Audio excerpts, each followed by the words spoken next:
Merci beaucoup d'être avec nous. Vous êtes infectiologue et représentant de la Fondation Raoul Follereau qui lutte contre cette maladie. Une maladie, je le disais, qui donne l'impression d'être du Moyen-Âge, ou en tout cas on en entendait davantage parler il y a de ça plusieurs dizaines d'années. Or, elle existe toujours ? Oui, malheureusement, elle existe toujours et elle est oubliée parce que elle fait plus de ravages en Occident, elle n'existe plus en Occident. Il y a eu des grandes victoires sur la lèpre à la fin des années 90 qui ont fait passer de plusieurs millions à quelques centaines de milliers de malades. Mais depuis une vingtaine d'années, on est toujours avec 200, 250 000 malades chaque année dans les pays les plus pauvres et c'est une réalité difficile à supporter. Alors justement, vous dites qu'elle n'est plus présente en Occident.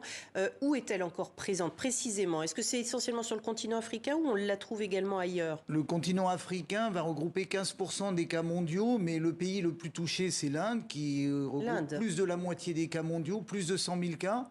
Et les autres grands territoires touchés sont l'Indonésie, le Brésil et l'Afrique, 15-20% des cas annuels.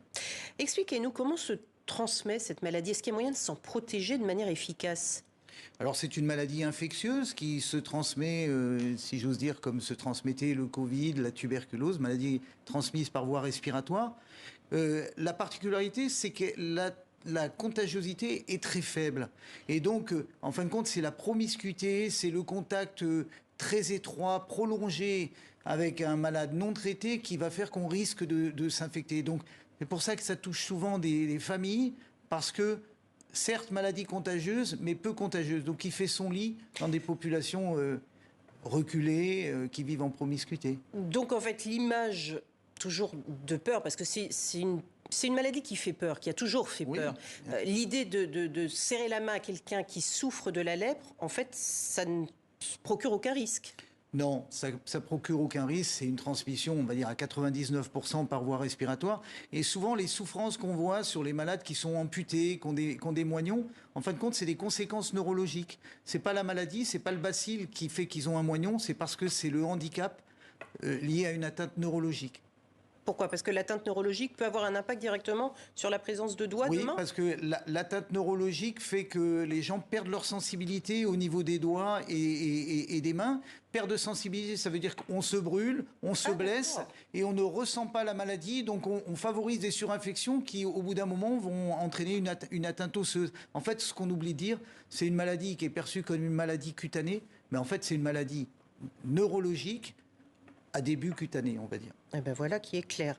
La recherche médicale, justement, elle en est où aujourd'hui ? Est-ce qu'il existe des avancées prometteuses ?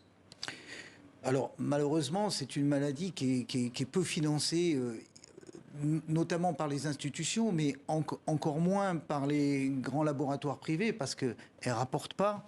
Et donc, aujourd'hui, cette recherche, elle est essentiellement financée par des organismes comme le nôtre, la Fondation Raoul Follereau, caritatif.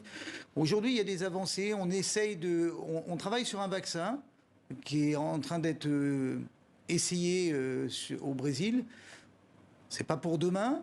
Les autres axes de recherche, c'est essayer d'avoir des tests diagnostiques qui permettent d'avoir un diagnostic de certitude plus rapide. Et aujourd'hui, notre objectif, c'est d'avoir des traitements plus courts. Un traitement antibiotique qu'on donne pour la lèpre dure 12 mois.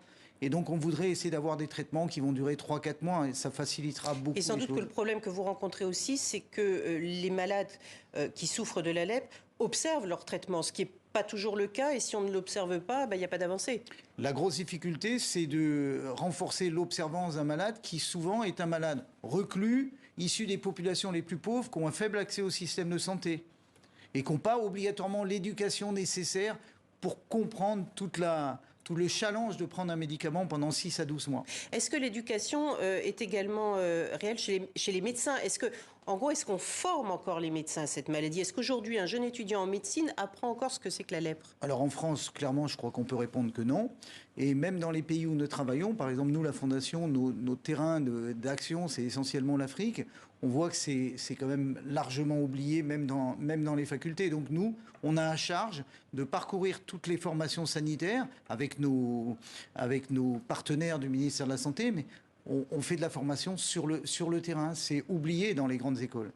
Je voyais sur votre site, sur le site de la Fondation Raoul Follereau, je le disais dans les titres, une personne infectée toutes les 3 minutes, ça me paraît énorme.